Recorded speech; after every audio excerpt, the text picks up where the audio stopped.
Assalamu alaikum, brother. Can you please clarify what you said about jinns feeding from our disobedience? How does this relate to magic? When a jinn is sent to destroy or cause harm to a person, is it that the jinn is able to affect us more? I think yes, no doubt that it's to do with the jinn being able to affect you more, and to do with the jinn being able to affect you in the first place.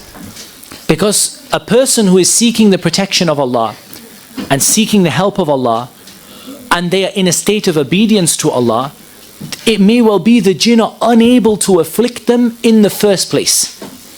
As we heard from the statement of Ibn Taymiyyah, that they will be protected with the protection of Allah. That the jinn may protect them in the first place, or that Allah may protect them from the jinn in the first place.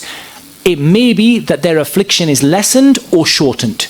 However, through disobedience of Allah Azza wa Jal, the jinn are given control, the affliction is made worse, and it's made to last for longer. And I know that Brother Basak will emphasize this to you all, and indeed he does so frequently, that so many of our patients have become better when they removed some areas of disobedience that existed in their life. They knew they had this area that they were doing wrong, and they got rid of it and they were cured. And we know, subhanallah, people who have literally been cured by tawbah. And I think this is a clear statement to make. They have been cured by tawbah. Literally, they repented to Allah for something they were doing, and within a matter of hours, within a matter of moments, the jinn had left them. So we shouldn't overestimate, or we shouldn't underestimate the issue of that. Okay. Assalamu alaikum. Okay. This question here with regard to what to do in cases of jinn possession, this will be covered tomorrow, inshallah. So don't worry, some of the questions we're going to cover tomorrow as part of the course. If somebody had a bad jahiliyyah, a bad time prior to Islam, can sihr and jinn possession be an effect and a punishment, and how does one not despair? That's a very important question. Tawbah, repentance, removes the sin that you do. If a person is sincere in their repentance, there's no effect and nothing remains of that sin. So a person should not fear when they make tawbah that their tawbah, Allah is not going to accept it, or Allah is punishing me. Allah subhanahu wa ta'ala, I would say to them, وَمَا قَدَرُ اللَّهَ حَقَّ قَدْرِ. They haven't judged Allah in the true judgment. Allah subhanahu wa ta'ala would forgive you if only you repented. And so it's not for a person to say that the punishment of Allah Azza wa Jal is coming upon them or something like that. Furthermore, how does a person not despair? I think there are a number of things, and this is a long topic, but I'll give you just one or two. Read the situation of the prophets. Read the story of Yaqub when he lost Yusuf, and he lost Benjamin, and he lost his eldest son. And what did he say? "O my children, go and seek out Yusuf. وَلَا تَيْأَسَوْا مِنْ رَوْحِ اللَّهِ إِنَّهُ لَا يَيْأَسُ مِنْ رَوْحِ اللَّهِ إِلَّا الْقَوْمُ الْكَافِرُونَ."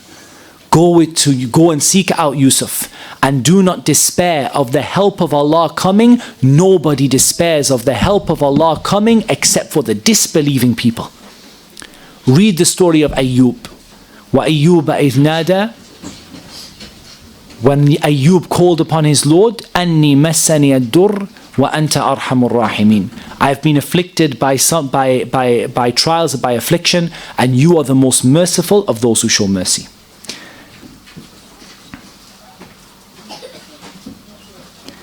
Can an ifrit constantly send an ashiq, a jinn that is in love with someone? Is a jinn in love with someone also a jinn that flies at the same time? Is the jinn who is in love with someone responsible for a person hating living with family? None of this has any evidence from the Quran or from the Sunnah. Some of our brothers who perform ruqyah hold these opinions about the difference between the jinn who is in love and the jinn who flies, and so on and so forth. And I'm not saying that they're wrong, or I'm not denying what they're saying, but I'm saying that this is from the matters of experience and from the matters of personal judgment, and there's no evidence for this. You know, people make these different categories, and this is a jinn that is this kind and that kind, and this ayah for this one and that ayah for that one. It has no dalil. It has no dalil for it. If you do it, it's something that a person does from their experience, and it's something people are free to disagree with. Somebody had a hallucination that a person died. What does this mean? It doesn't mean anything. One of the most beautiful ayat in this regard. One of the most beautiful ayat in this regard is the ayah, and I'll get you the reference now, I'll just look it up.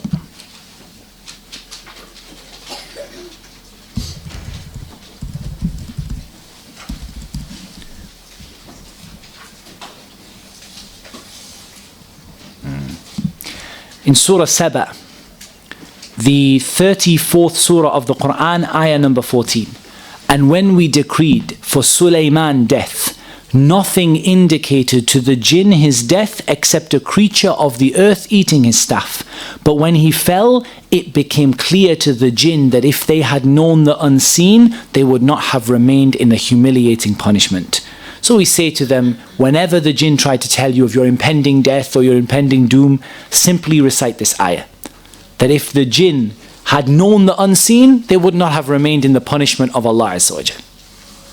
No, they didn't even know that Sulaiman had died. And no one informed them that Sulaiman had died except for the creature of the earth that ate away at his staff. And when he fell, it became clear to the jinn that they didn't know the unseen. Okay, I'm gonna quick fire through these as quickly as possible. Okay, we've answered that one. And I'll try and take some from the floor as well. I'm going as quickly as I can. If someone is afflicted with evil eye and magic and jinn from a young age, but they not find out until much later in their life, will they still be rewarded for their suffering, although they were not seeking treatment? Inshallah, don't despair of the mercy of Allah. Inshallah, the mercy of Allah is near, and the virtue of Allah and the bounties of Allah are many.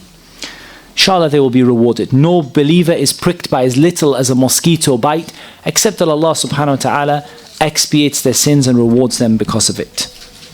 I know of a sister that's been going from Raqi to Raqi, and they've all given her different diagnoses. Some of these Raqis were very experienced. However, recently, the current Raqi said she's afflicted with the evil eye and magic and has a lustful jinn. How is it possible for the jinn to mislead so many Raqis? Allahu Akbar. This is a beautiful question. Wallahi, they only misled them when they turned away from the sunnah of the Prophet ﷺ, and they started inventing all of these kinds of jinn. Ma anzal Allahu biha min sultan. Allah sent them no authority for it. And they invented this and this and this, and if I read this ayah, this happens, and if I read this ayah, this ayah. Ma anzal Allahu biha min sultan. Allah didn't give them any authority for it. And then when they allowed the jinn to play with them, subhanallah, the jinn gave them this and that and the other. Wallah, if this sister came to me and asked me what was wrong, I would have said, Allahu A'lam, but your cure is in the Quran, Bismillah.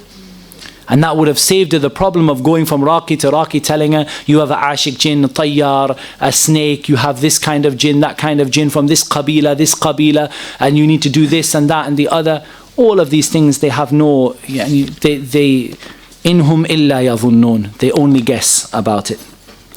What is the role of dreams? Like many people claim that they treat on the basis of dreams. This is a very dangerous road to get into. Dreams is something I would like to do a full seminar on in the future, inshallah. Dreams are of three types. Good dreams that are from Allah, bad dreams that are from the shaitan, and mixed up experiences. Good dreams that are from Allah are a guidance from Allah and a means for you to find relief. They don't make the haram halal or the halal haram.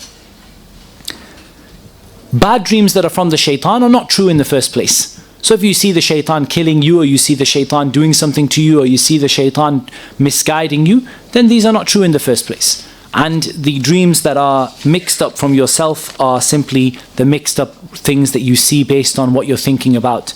And dreams is a long topic, but if you read the Dreamer's Handbook by Muhammad al-Jibali, I think you would find the answer to this question in detail. If you feel a presence in a certain room of the house, what should you do? First of all, remove everything from the house that is disobedient to Allah subhanahu wa ta'ala. Remove everything from the house. I'm going to take this is the last questions that get passed up, yeah? So we're going to have to draw it, otherwise they're just going to get passed up and they're going to get forgotten. So read Surah Al-Baqarah in the house, remove anything that brings the jinn into the house, remove the pictures and remove anything that is, music and TV and anything that's bringing the jinn into the house, get rid of it, and read Surah Al-Baqarah in the house, and indeed read the Quran in that room, bi-idhnillahi ta'ala.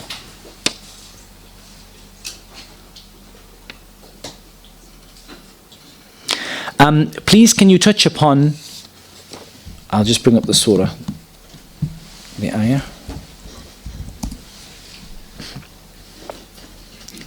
Can you touch upon the ayah, indeed there is for him no authority over those who have believed and rely upon their Lord. No doubt, there's no doubt about this. This is something that is emphasized, that the people who believe and the people who rely upon Allah Azza wa Jal, the shaitan has no authority over them. And that doesn't mean that the shaitan can't afflict them with something from the affliction. And I'll give you two evidences why. The first is the statement of Allah Azza wa Jal, إِنَّ الَّذِينَ اتَّقَوْا إِذَا مَسَّهُمْ طَائِفٌ مِّنَ الشَّيْطَانِ.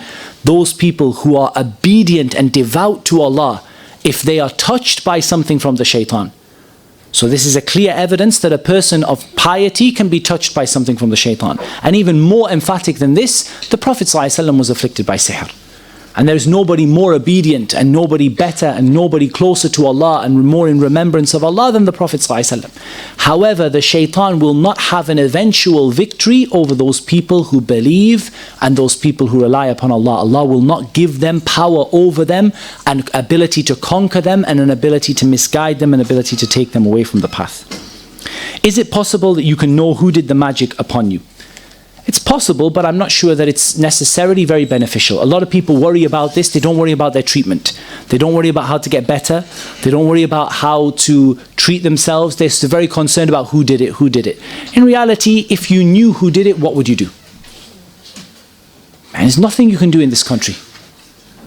If they were in abroad, there's nothing you can do abroad unless they happen to be in Saudi, in which case you can do something. If they're in Saudi, you can do something. Anywhere else in the world, magic is not illegal.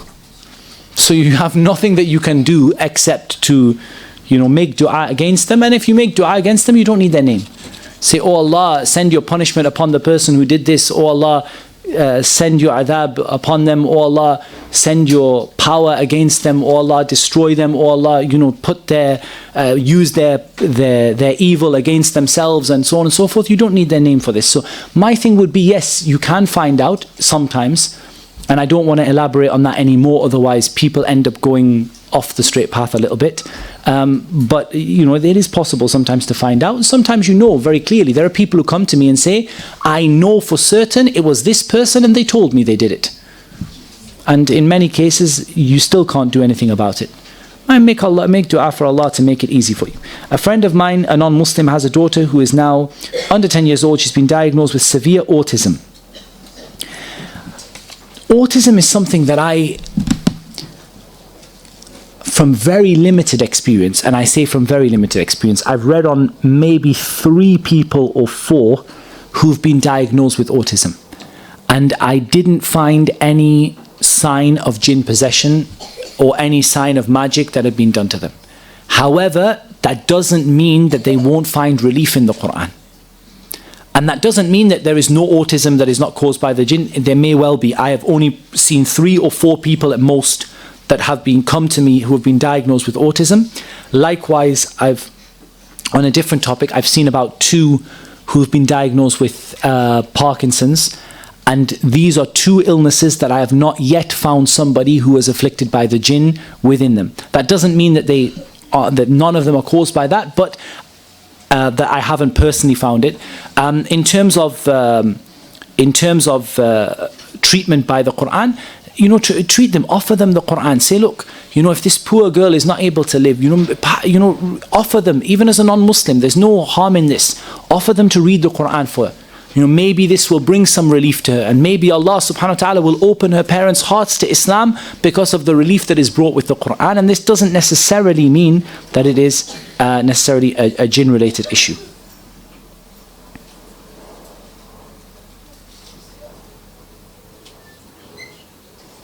If thrones and scrolls are human inventions. Why does Allah subhanahu wa ta'ala use them? I think that the thing about this question is there's a confusion. There is a difference between, first of all, Allah creates whatever He wants. And Allah subhanahu wa ta'ala says He is not asked about what He does, but you are asked. So it's not for us to ask Allah, why do you do this and why don't you do this? Secondly, the throne that Allah subhanahu wa ta'ala created for Himself is not like the throne that a king sits upon in this dunya. It's not like that at all. Allah subhanahu wa ta'ala is greater and more powerful and more infinitely more mighty than anything that a human being would make. And furthermore, whatever human beings make at the end of the day comes from Allah subhanahu wa ta'ala. Wallahu khalaqakum wa ma ta'malun. Allah created you and that which you make.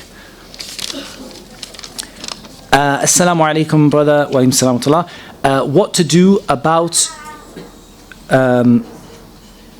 a recurring spell? Okay, we talk about recurring spells in the magic topic. What to do if a jinn is trying to kill a person. And we talk about that tomorrow. All of the practical things, what to do, inshallah, we're going to talk about those tomorrow, bi'idhnillahi ta'ala. I'm going quickly. If I've had ruqya but didn't show any reaction, but I'm not sure if my finger moved when the word sihr was mentioned. I'm really against this whole, the word sihr is mentioned, the finger moves thing. It's not a great, for me, it opens the door for the shaitan to really play with a person's mind. If you have symptoms that are not normal and you are getting them treated by the Quran, it doesn't matter if all your fingers move or none of your fingers move. Keep on treating yourself with the Quran. This is the problem. This is why that sister mentioned she goes from Raqi to Raqi. Because all of them are sat like this, looking at her little finger. Is it going to move up or is it going to move down when I say the word sihr? Subhanallah, this has no evidence for it. If a person has a problem, read the Quran. If you don't have a problem, do your adhkar for protection and read the Quran anyway. But one way or the other, it's not a problem. If a person says, I am afflicted in my mind, I get waswasa, I have depression, I have this, I have that, read the Quran. It doesn't matter if all your fingers move or if none of your fingers move. Read the Quran for yourself. If you have ruqya on you, can the jinn show up a lot later? No doubt. Many people we read upon, they don't show any effect for 1 or 2 or 3 sessions, and then they show an effect later on. And Allah Azza wa Jal knows best. If you and sometimes have dreams of dogs and cats or dirty bathrooms, dreams again. If a person has frequent reoccurring nightmares, then it's good to treat yourself with the Quran. Do your morning and evening adhkar. Make sure you do adhkar before you go to sleep. Make sure you follow the Islamic etiquette for nightmares. So you get up, if it's a bad nightmare, get up, pray, make wudu, pray 2 rak'ah, turn over, go to sleep on the other side. If it's a smaller nightmare, sit up, blow 3 times on your left hand side, seek refuge with the shaitan, turn over and lie on the other side. Follow the Islamic etiquette. Some people say, I have recurring nightmares. They don't do any of the Islamic adhkar for sleeping, and they don't do any of the etiquettes, the proper etiquettes for when they have a nightmare. And then they say, do you think I have magic? Say to them, subhanallah, really, I think that you just have a problem in implementing the sunnah. So we say to the people that make sure you're not missing an easy solution to a problem and going through a very difficult one. Rather than going through 16 weeks of constant ruqya, why don't you try just doing your adhkar before you go to sleep, and try blowing over your left hand side and saying A'udhu billahi minash shaitanir rajim and turning over. Try removing the shaitan from the house. Some people's houses, I say every time, a big banner on the outside, Ahlan wa sahlan bish shaitan. Welcome, welcome shaitan, come inside. You know, literally this is how their house is. It's full of disobedience to Allah. It's full of haram. Haram on the walls, haram on the TV, haram on the radio, haram on the phone, haram everywhere. And then they say, I don't know why I get repeat nightmares. Do you think I have sihr? Say to them, subhanallah, you're willing to go and see a Raqi in Australia. And I want to say, I know people who would travel the other side of the world to see a Raqi. But you're not willing just to change your phone ringtone. Subhanallah. Yani, think about it first. Take the simple steps before the difficult steps. Does sleep paralysis mean 100% possession?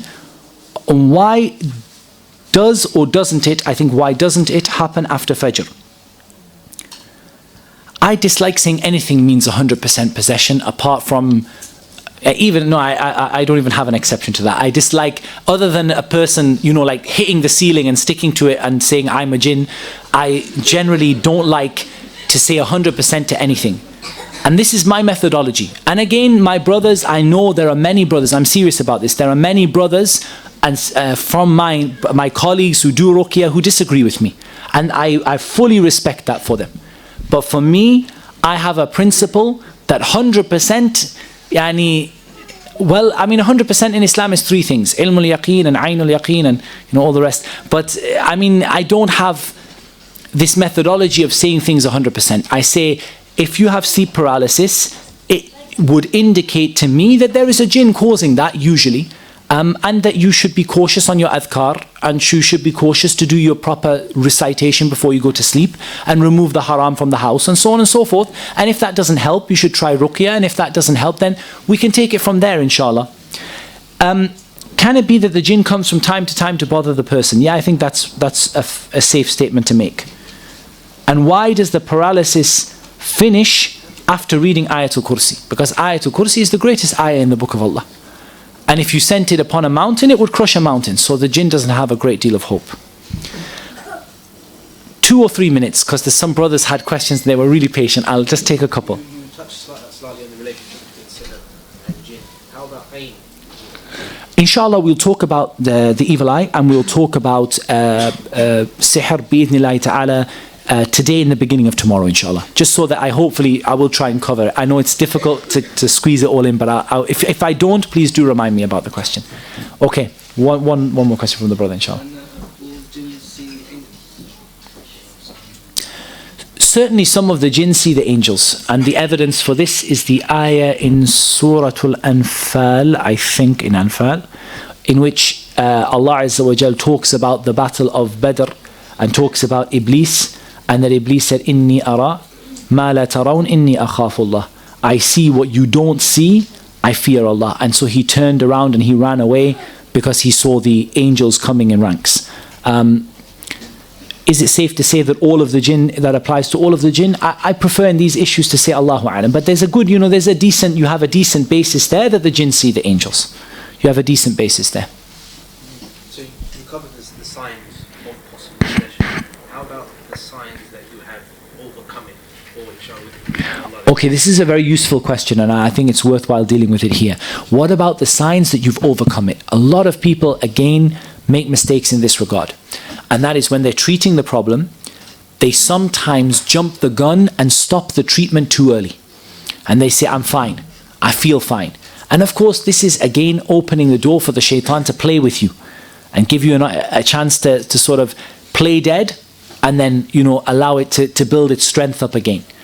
Rather, what we say the people should be doing in terms of showing that they're better is they should not be showing any symptoms at all, not even one of the symptoms that they were showing before. So they had, let's say they had 5 symptoms that were identified as being related to magic or related to jinn possession. All of those 5 were clearly demonstrated not to be regular problems, they were jinn problems. And then all of those 5 have to disappear. And the person should be able to have ruqyah done for a prolonged period with no side effects. So I would not stop the first day the jinn, quote unquote, leaves. Again, you guys in London have got some funny Raqis, that's all I can say. But some of them, they have this habit. The jinn says, I want to become Muslim. Okay, brilliant. Say ashhadu an la ilaha, ashhadu an la ilaha. Right, you're cured, go. And the jinn is back after 2 minutes. Keep reading on them. Keep them coming for a week, 2 weeks. Keep them reading on themselves over a long period of time. When they say, I've gone through Al-Baqarah, 10 times, 20 times, I feel fine, I've not had any side effects, none of my symptoms are there, alhamdulillah, then you can be, pretty sure. But I prefer, it's better to be safe than sorry, because usually, if you've got the jinn to the point of leaving, and they're ready to leave, and they've gone, then really it's worth taking that extra time to make sure it's truly gone. Otherwise, you've done all the effort and then you find you have to make the same effort again a year later or 2 years later. So it's better to really make sure 100% that they've gone.